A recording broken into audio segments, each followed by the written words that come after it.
Hello everyone, I am Neha Kazi from Leelabati Lalji Dayal High School and College of Commerce.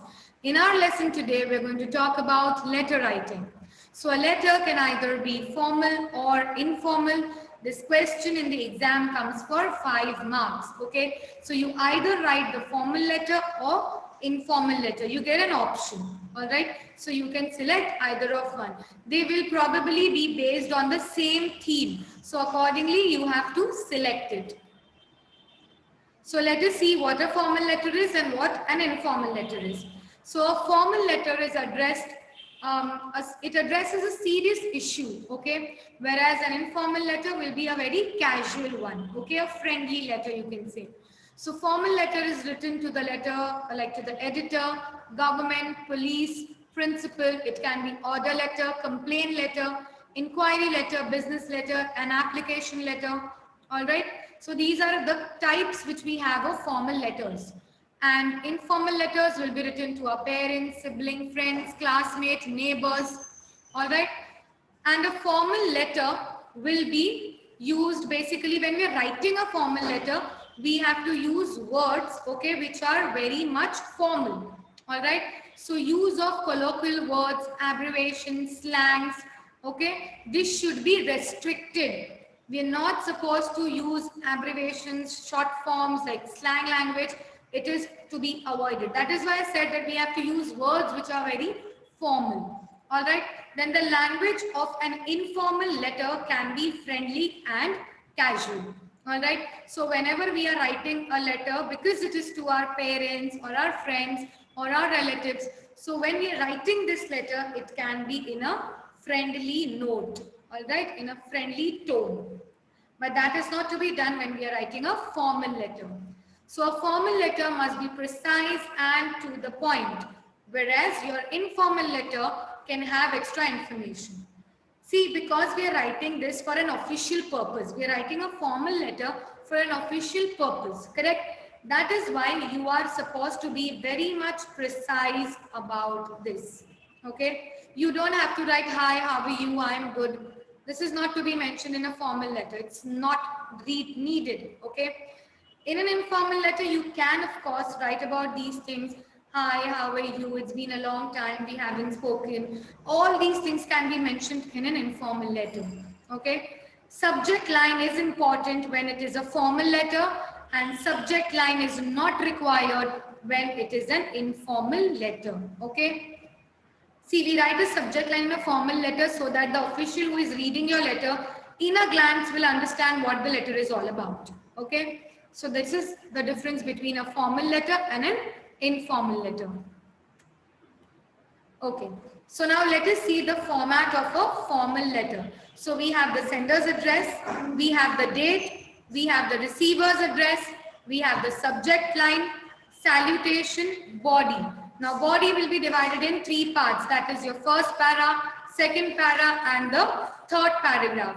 The next thing we have is a complimentary closing, which means you write thanking you.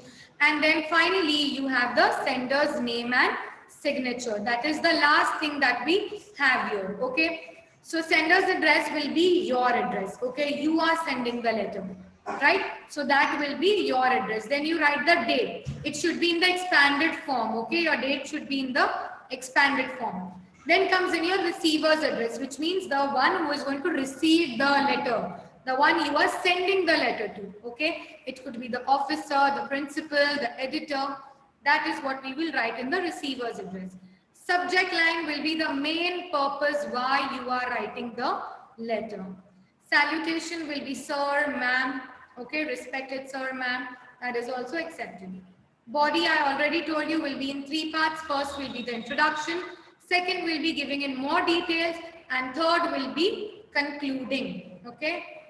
The next one, complimentary closing, like I said, thanking you or awaiting your response. This will be your complimentary closing. And then finally, you have your name and signature. You will write the name again. You will write the name which is given in the question paper. Do not write any of your personal details.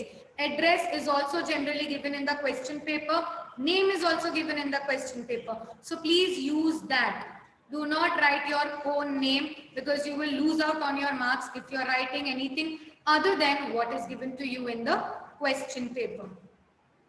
So this is how your full block format looks like. So everything that we're going to write, whether it is a formal letter or an informal letter, we will use a full block format, which means everything will be left aligned. See here.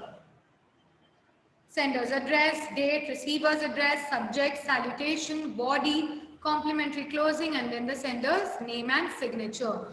Okay. Now, since it is a block format, we'll have to leave lines in between the paragraph to distinguish first paragraph from the second and second from the third. Again, after your date, you leave a line, then write the receiver's address, leave a line, write the subject. Okay. Leave a line, write the salutation. After salutation, you need not leave a line, and then you can just start with your letter. Please also note, students, that do not use commas in your address. Okay, in a full block format, we do not use comma. So that's about our full block format formal letter. Now let us see the features of informal letter. So here we'll only have one address, date, salutation, that is your greeting. Again, the body, which will be in 3 paras, beginning, main content, and ending. And then you have your closing, that is your name and signature, your lovingly, your dear. Okay. So let us see. This is how our informal letter looks like. So this will be the address of the writer, which means the sender's address, date, and then we have the salutation directly. We only write one address in this. Body of the letter, introduction, main content, and then the conclusion. And finally, yours lovingly, and the name, again, name mentioned in the question paper. All right. Now here you can add more paragraphs also because this is an informal letter. Okay. So you can make it, and obviously it will be lengthier compared to your formal letter. Okay, students. So that's all in letter writing. I hope you have understood both the letters, formal and informal. Okay. Thank you so much.